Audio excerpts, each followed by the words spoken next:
Ang walang kapantay na martial god, unang yugto. Kabanata 2246, Espiritong Naghihiganti. Si Linfang at ang iba pa ay hindi makakalaban-laban sa libu-libong hayop na sabay-sabay na umaatake sa kanila, ngunit napakabilis nila, lalo na ang rock ni Qinghai. Siya ay isang Great Emperor at ang kanyang bilis ay walang kapantay. Sa dami ng tao, walang umatake sa kanya. Sa bawat pag-alis niya ng kanyang mga pakpak, maraming ibon ang nahulog mula sa langit. Ang Mahorogony Hiz ay patuloy na naglalabas ng mga ulap ng lason sa paligid ng maraming mga imperial na hayop, at sa tuwing sumasabog ang kanyang lason, sila ay nabubulok hanggang sa mamatay at nahulog mula sa langit. Ang mga hayop ay umungal ng galit na galit. Lumakas ang lakas ng kamatayan ni Linfang. Milyon-milyong thread ng death stamps at deployment lights ang winalis ang lahat. Ang mga hayop ay patuloy na bumabagsak mula sa langit. Mamatay. Ang mga mata ni Linfang ay napuno ng lakas ng kamatayan. Tumingin siya sa isang hayop, at ang hayop na iyon ay namatay kaagad. Isang sulyap at kaya niyang pumatay ng mga imperial na hayop. Kasabay nito, ipinagpatuloy niya ang pagpapakawala ng mga ilaw ng kamatayan, walang halimaw ang makapipigil sa kanya. Ang siyam na cultivator ay isang nakakatakot na puwersa. Napakabilis, mayroong libu-libong mga bangkay sa lupa, na bumubuo ng maliliit na burol. Mabilis na lumitaw ang mga ilog ng dugo sa paligid ng mga bundok ng mga bangkay. Kakapasok lang namin at ang unang alon ng mga hayop ay napakaganda, iniisip ko kung ano ang naghihintay sa amin. Pag-iisip ni Linfang at ng iba pa kahit na sila ay nakagawa na ng maayos. Hindi sila nagpapahinga. Sa kabaligtaran, sila ay mas mapagbantay. Ito ay simula pa lamang. Kung ang mga simpleng sundalo sa hukbong ito ng mga halimaw ay ganito nakitakat, gaano kaya kalakas ang mga pinuno? Baiyo, bago mamatay ang Great Emperor Bai, pumunta siya rito. Gayunpaman, sa palagay mo ba ay talagang magtatagumpay tayo at makarating sa hari ng teritoryo ng 10,000 hayop? Tanong ng Dark Golden Pupiled King kay Baiyu sa sandaling iyon. Dahil nandito tayo, makikita natin. Walang pakialam na sagot ni Baiyu. Nagpatuloy sila sa pagsulong, sinusundan si Baiyu. Makalipas ang ilang sandali, nakarating sila sa isang kilalang lugar. Walang anuman sa lupa. Mayroong milyon-milyong patay na malalakas na cultivator sa lupa, ngunit walang halimaw na nakikita. Minsan, napansin ng grupo ang mga sunog, ngunit kung hindi, wala. Nararamdaman nila ang sama ng loob at puot. Ano ba itong lugar na ito? Isang ghost place. Tanong ni Qingyi, nanlalamig at natatakot. May impresyon siyang kaharap niya ang isang hukbo ng mga multo. Hindi ba dapat lumihis tayo? Maaari kang lumihis mag-isa. Sagot ni Baiyu, nang hindi man lang siya sinulyapan. Napangiti si Qingyi, kailangan niyang kontrolin ang kanyang takot at sumunod. Ang lugar na ito ay tila lubhang mapanganib. Nagpatuloy sila sa pasulong. Tila lalong tumitindi ang sama ng loob at puot habang pasulong sila. May nakita pa silang ilaw na gumagalaw sa ilalim ng kanilang mga paa. Anong nangyayari sa impyerno? Sabi ng Mahorogany Hiz, na inilabas ang poison chi. Agad na nawala ang mga puting ilaw. Baka may mga avenging spirit dito. Maaaring may napakalaking bilang ng mga ito walang ingat na pag-iisip ni Dinoo. Ang iba naman kinilig. Mga espiritong naghihiganti. Sigaw ni Qingyi. Gumapang ang mga puting ilaw sa kanyang katawan, at natakpan siya ng mga iyon. Asar. Sigaw niya, pinakawala ng bestial chi. Isang hindi nakikita at hindi nakikitang liwanag ang gumapang sa kanyang katawan, lumitaw ang isang talem, at nagsimulang umihip ang malakas na hangin. Unti-unting nawala ang mga puting ilaw. Gayunpaman, lumitaw ang kakaibang puting ilaw sa mga mata ni Qingyi. Mamatay. Sigaw ni Qingyi, nakapikit. Parang nag-aaway siya sa loob ng ulo niya. Makalipas ang ilang sandali, muli niyang iminulat ang kanyang mga mata. Mukha siyang normal, maliban sa kakaiba pa rin ang hitsura ng kanyang mga mata. Masasamang espiritong naghihiganti. Nakakatakot sila. Gusto nilang lamunin ang ating isipan. Mag-ingat ka, bulong ni Qingyi. Alam ng lahat na kailangan nilang mag-ingat. Nagpatuloy sila sa paglalakad pasulong. Sa bawat hakbang nila, kumikislap ang mga ilaw. Habang pasulong sila, mas mabilis at mas matindi ang mga puting ilaw. Naramdaman ni Linfang na maraming invisible at intangible avenging spirit ang gustong tumagos sa kanyang katawan at sakupin ang kanyang utak. Ang puso ni Linfang ay biglang napuno ng sama ng loob at puot, gusto niyang pumatay. Siya ay nalulumbay, galit na galit, at hindi nasisiyahan. Ang invisible at intangible na lakas ay naiimpluwensyahan siya. Asar. Sigaw ni Linfang. Naging kulay abo ang kanyang katawan. Naglabas siya ng mga death stamp sa loob ng sariling katawan. Agad na winasak ng kanyang kapangyarihang daw ang mga espiritong naghihiganti. Hindi nila kayang labanan ang kanyang kapangyarihan sa daw. Si Linfang at ang iba pa ay unti-unting bumilis. Gayunpaman, ang lugar na iyon ay malawak at walang hangganan. Kahit napatayin natin ang lahat ng naghihiganting espiritu, ang sama ng loob at puot ay may impluwensyahan pa rin tayo, naisip ni Linfang. Sa sandaling iyon, isang nakakatakot na puting espiritu ng paghihiganti ang pumasok sa kanyang utak, at agad niyang pinakawalan ng kanyang kaluluwa. Asar. Gamit ang kanyang kaluluwa, binomba ni Linfang ang espiritu ng paghihiganti ng mga death stamp. Gayunpaman, ang espiritong naghihiganti ay napaungol ng galit na galit. Nakapagtataka, naglabas ito ng hindi kapani-paniwalang dami ng sama ng loob at lakas ng puot, na bumangga laban sa lakas ng kanyang kamatayan. Kasabay nito, ang multo ay naglabas ng higit na sama ng loob at lakas ng puot na pumasok sa utak ni Lin Fang. Nanginginig si Lin Fang. Pinalibutan ng mga death stamp ang sama ng loob at lakas ng puot at tumagos sa hindi nakikitang katawan ng naghihiganting espiritu. Gusto nitong sirain ang kanyang kaluluwa. Parang Ghost King ang maltong iyon. Mamatay. Inilabas ni Lin Fang ang Death Kalpa Swords. Maraming pinagdaanan ang kaluluwa ni Lin Fang, at nalinas siya ng lakas ng Deva Marakalpa. Ang kanyang Jet Black Death Kalpa Swords ay nakamamatay. Dahan-dahan niyang winasak ang lahat ng mga hibla ng sama ng loob at lakas ng puot, at pagkatapos ay nagmaneho sila patungo sa espiritong naghihiganti. Ang espiritong naghihiganti ay umuungol ng galit na galit. Gusto nitong tumakas, ngunit hindi ito pinabayaan ni Lin Fang na tumakas. Inilabas niya ang kanyang makajos na kamalayan, at ang kanyang palasyo sa kalangitan, pati na rin ang nakakatakot na lakas ng demonyong kalpa. Pinalibutan nila ang multo at agad itong dinurog. Sumabog ang multo at naging milyon-milyong ilaw. Ang mga hibla ng multo ay lumipat muli patungo sa utak ni Lin Fang, kabilang ang mga sinulid ng sama ng loob at lakas ng puot. Muli silang sinira ni Lin Fang at huminga ng malalim. Ang espiritu ng paghihiganti ay napakalakas. Bukod kay Lin Fang, inatake din si Bai Yu ng lahat ng uri ng mga espiritong naghihiganti. Kahit na ngayon ay inaasahan na nila ito ay nagiging mas mapanganib. Sa sandaling iyon, si Lin Fang at ang iba ay biglang tumingin sa malayo at nakakita ng mga naglalakihang puting naghihiganting espiritu. Ang kanilang sama ng loob at puot ay namuo, ang kanilang mga mata ay walang laman at walang emosyon, at sila ay nakatitig kay Lin Fang at sa iba pa.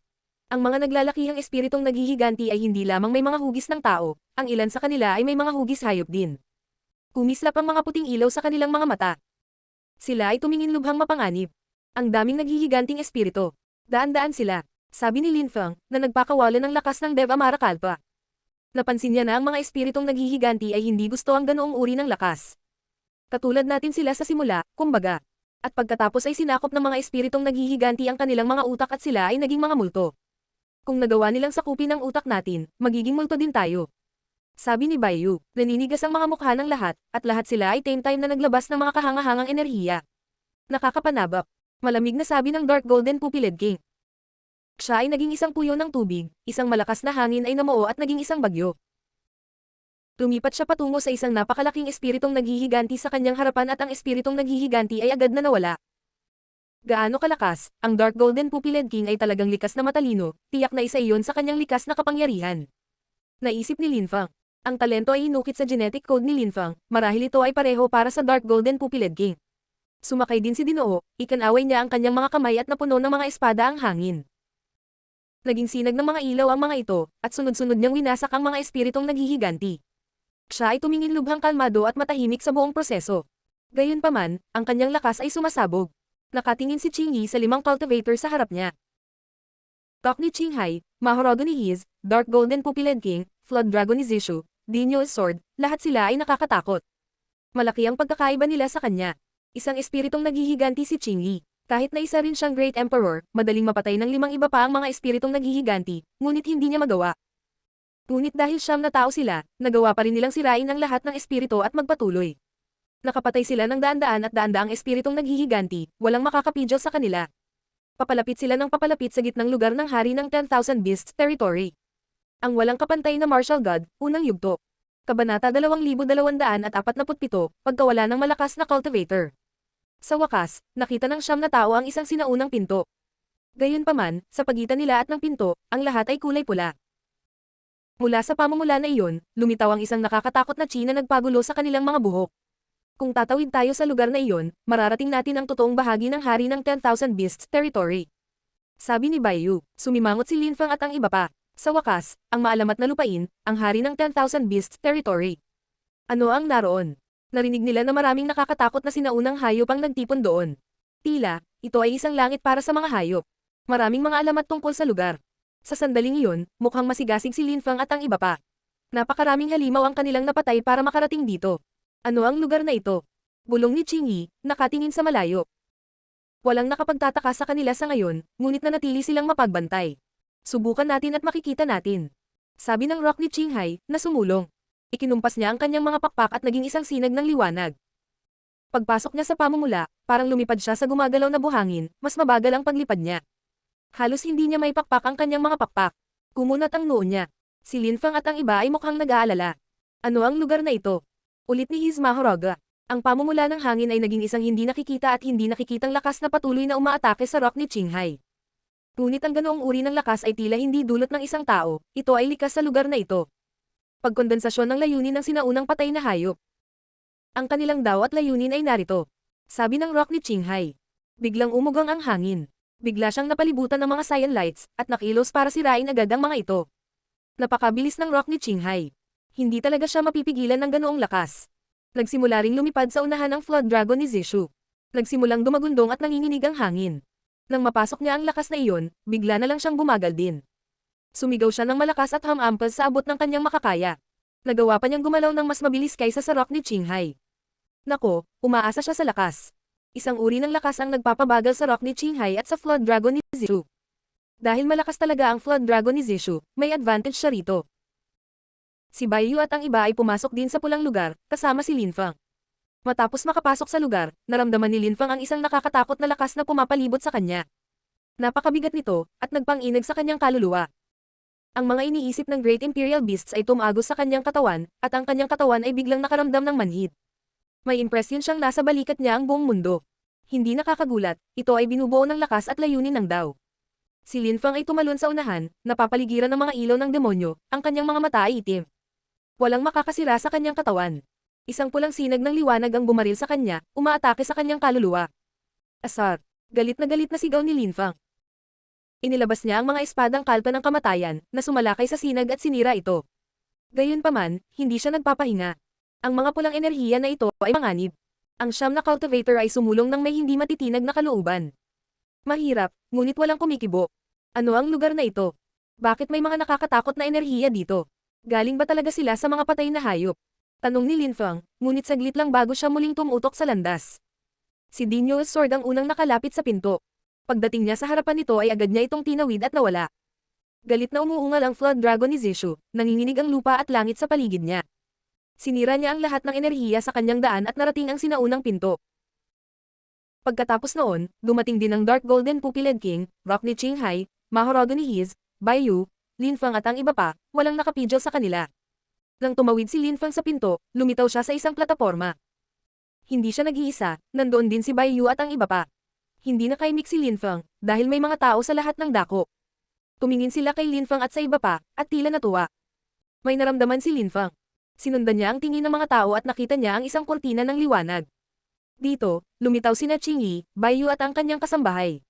Ang kanilang paglalakbay sa pulang lugar ay kumislap sa ilaw na screen, at makikita ng lahat kung gaano sila nahirapan. Nanigas ang mukha ni Lin Feng. Napanood ba ng karamihan ang kanilang paglalakbay mula sa simula hanggang sa wakas? Laming-galinga si Lin Feng sa paligid. Ito ay isang hayop na lungsod, isang mundo ng hayop.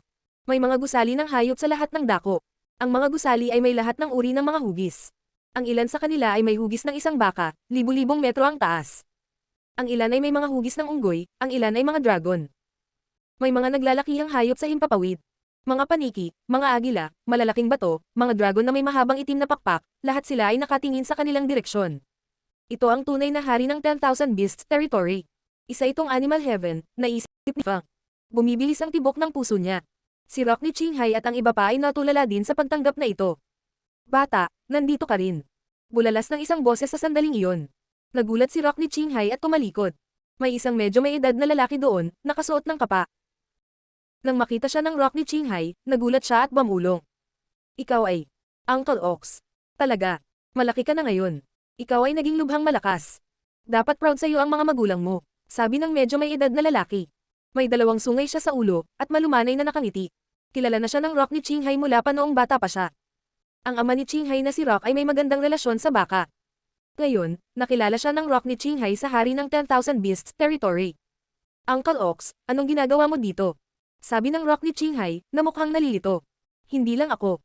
Nandito rin ang tatay mo. Matiyag ang sabi ng medyo may edad na. Nagbago ang ekspresyon ni Rock ni Qinghai. Nanginginig siya at nagtanong. Buhay pa ang tatay ko.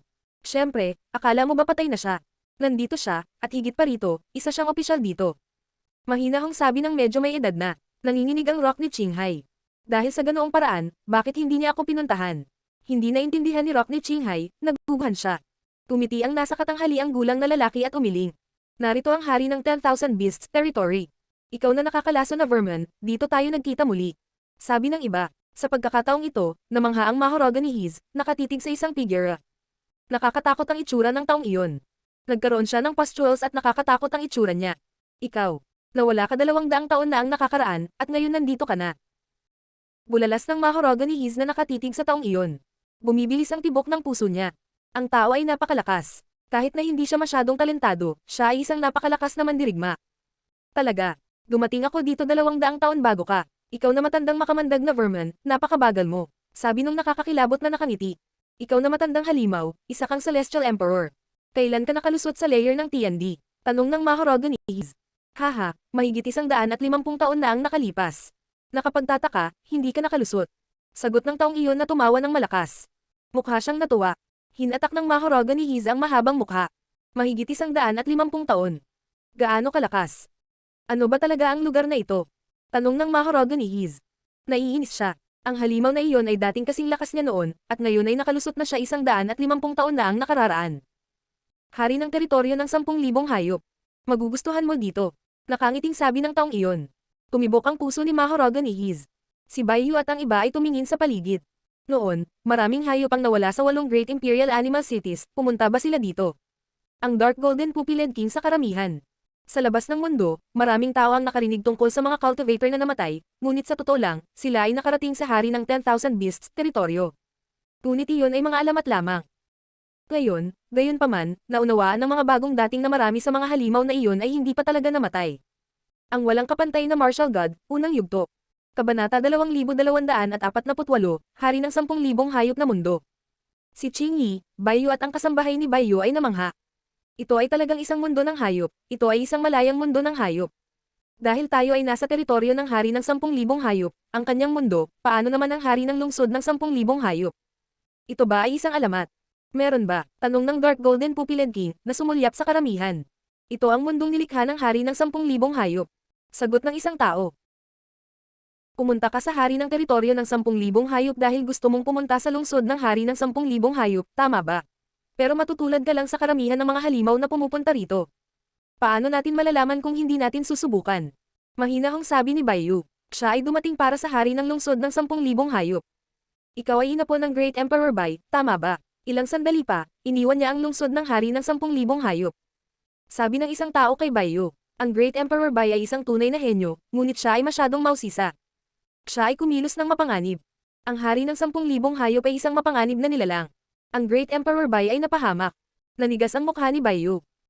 Tinitigan niya ang malakas na cultivator na iyon at nagtanong. Alam mo ba na ang aking ama ay mamamatay?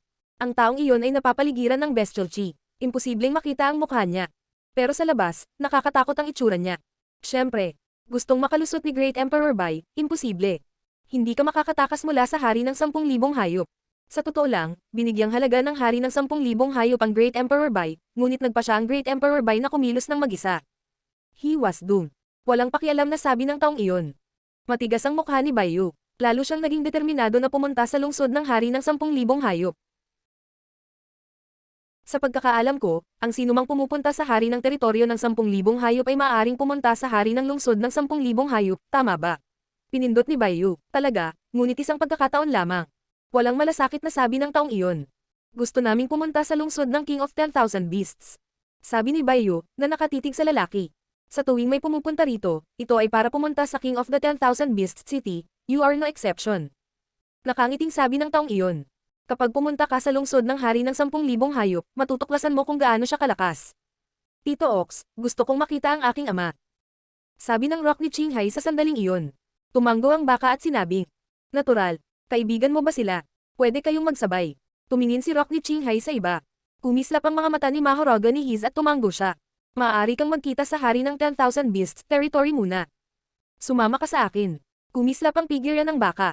Bumangon siya sa himpapawid, sumunod si Linfang at ang iba pa, at sabay silang lumipad sa pagitan ng napakalawak at kamanghamanghang mga kastilyo.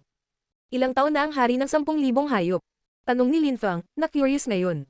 Umiral ba talaga ang hari ng 10,000 hayop? Ito ba ay isang alamat lamang? Ayon sa mga alamat, sobrang matanda na siya. Ngunit hindi maraming mga hayop ang nakakita sa kanya ng totoo.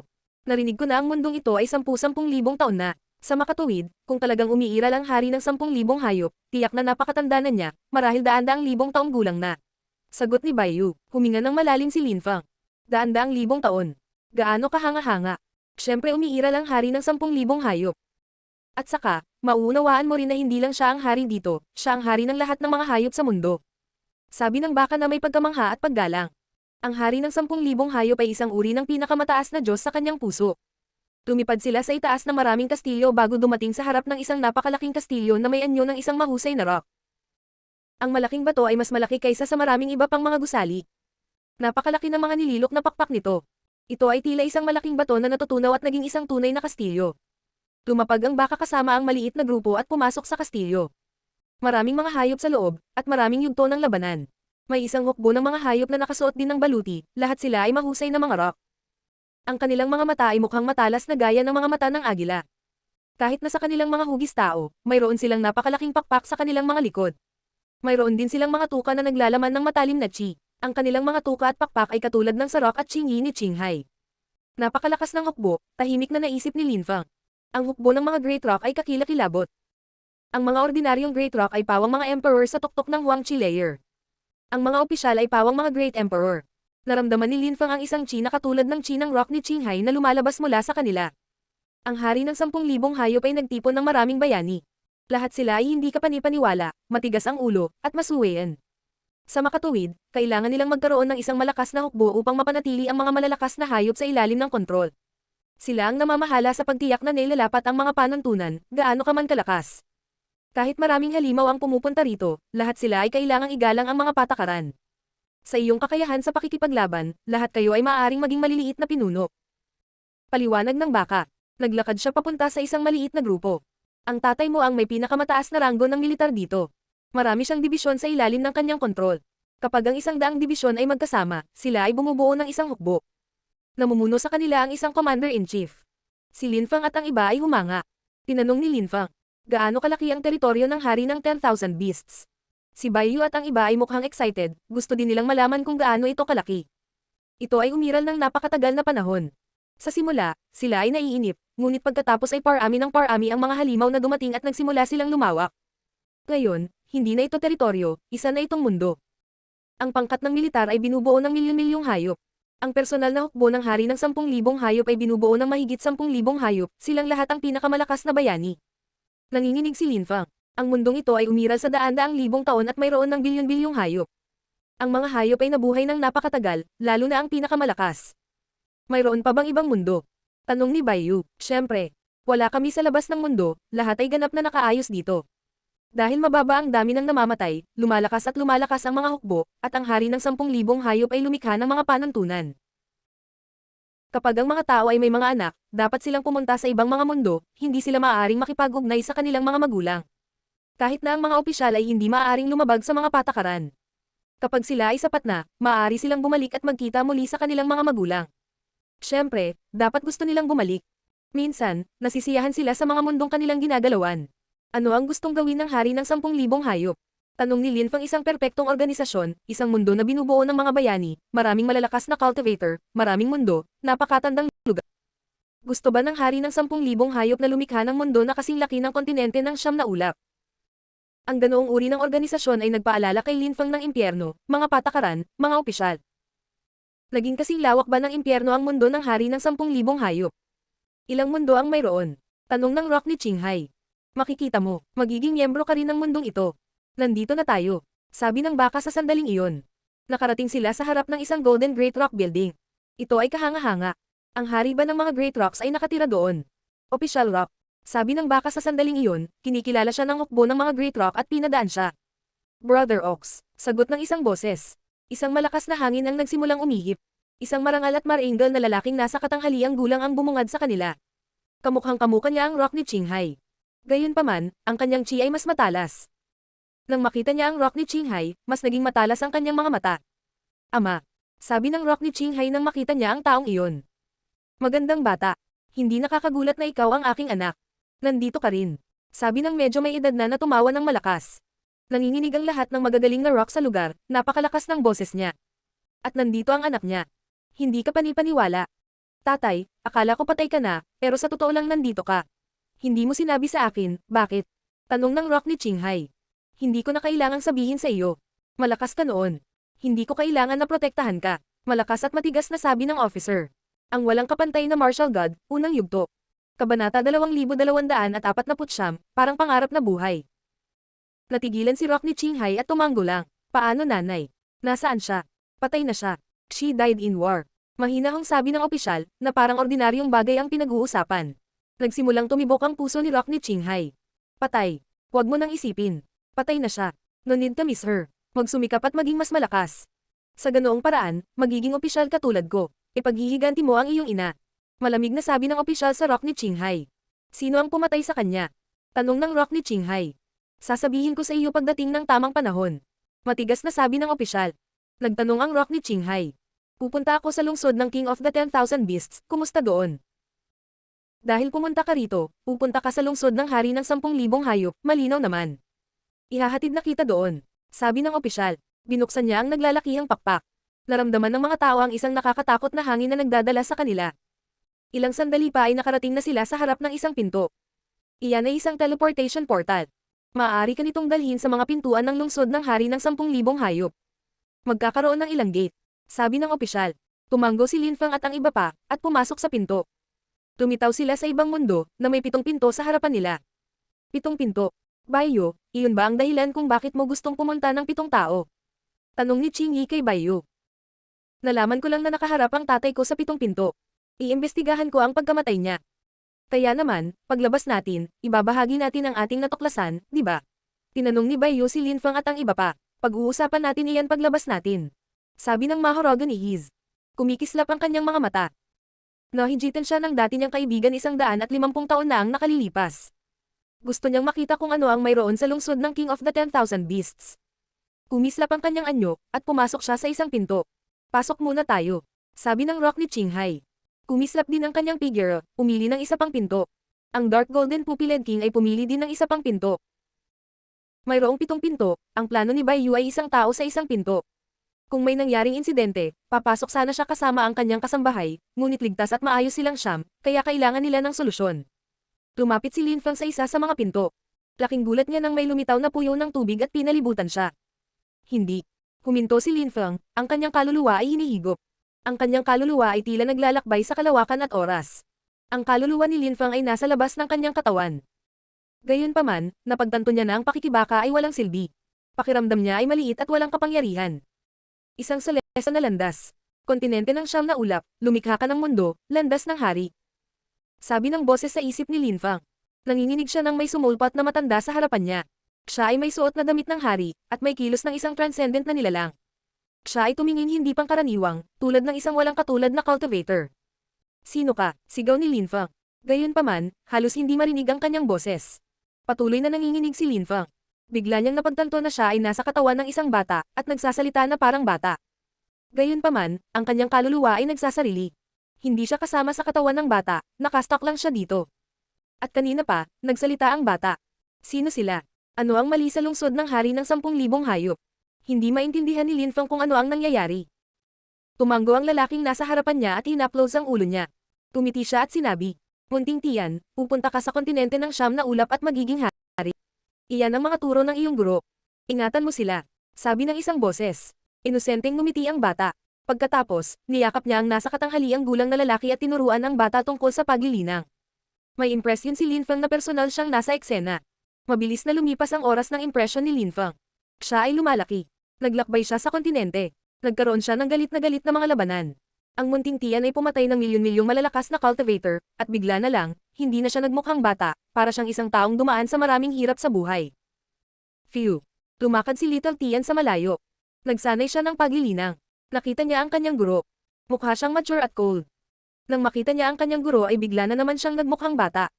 Mahal siya ng kanyang guro, at tinuruan siya ng lahat ng kanyang makakaya. Lumipas ang panahon, si Little Tian ay tumatanda at tumatanda. Hindi alam ni Linfang kung ilang taon na ang lumipas. Nawalan siya ng ideya ng oras. Nagmukha itong peke at totoo sa parehong oras. Siya ba si Little Tian? Ibinahagi niya ang lahat sa kanya. Ngayon, si Little Tian ay naging isang great emperor. Gayunpaman, umiiyak siya sa gitna ng maraming tao, hawak ang isang magandang babae sa kanyang mga bisig. Pinahal niya ito, ngunit hindi niya nagawang iligtas ito. Umiiyak siya ng dugo.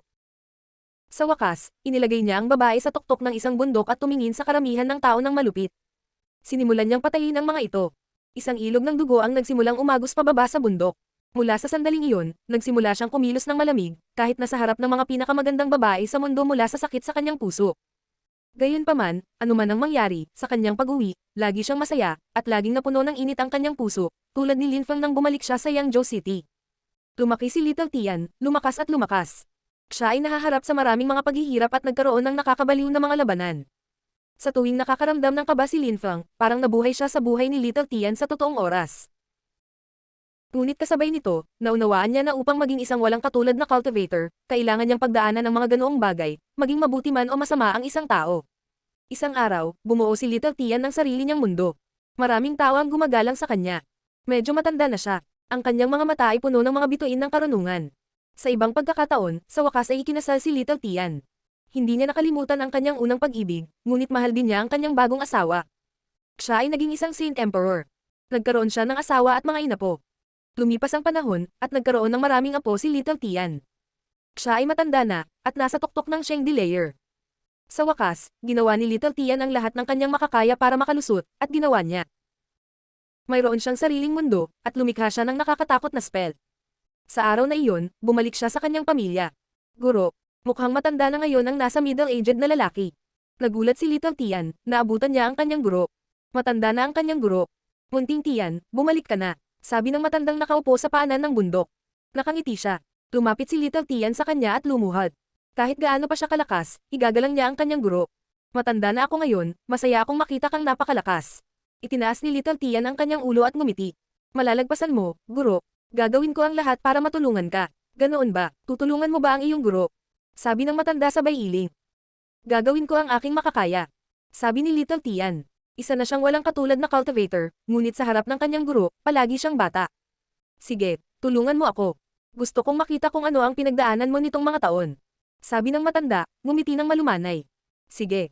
Tumanggo si Little Tian. Pumikit siya. Ipinatong ng kanyang guro ang kanyang kamay sa ulo ni Little Tian at sinabi. Buksan mo ang iyong isip at hayaan mo akong makita. Tumanggo si Little Tian at bumitaw. Pagkaraan ng mahabang panahon, binuksan ni Little Tian ang kanyang mga mata. Mukha siyang malungkot, may luha sa kanyang mga mata.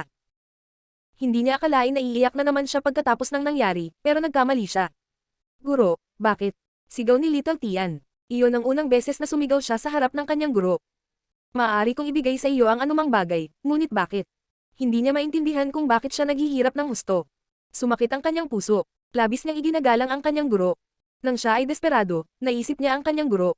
Umiiyak din si Linfang. Naranasan niya ang buhay ni Little Tian. Sumakit ang kanyang puso. Batang tanga. Para sa lakas, dapat mong patawarin ang lahat. Magiliw na sabi ng matanda. Isang nakakatakot na lakas ang pumalibot sa katawan, kaluluwa at alaala ni Little Tian. Ang walang kapantay na martial god, unang yugto. Kabanata 2250, 81 buhay. Pagkatapos noon, hindi namatay si Little Tian.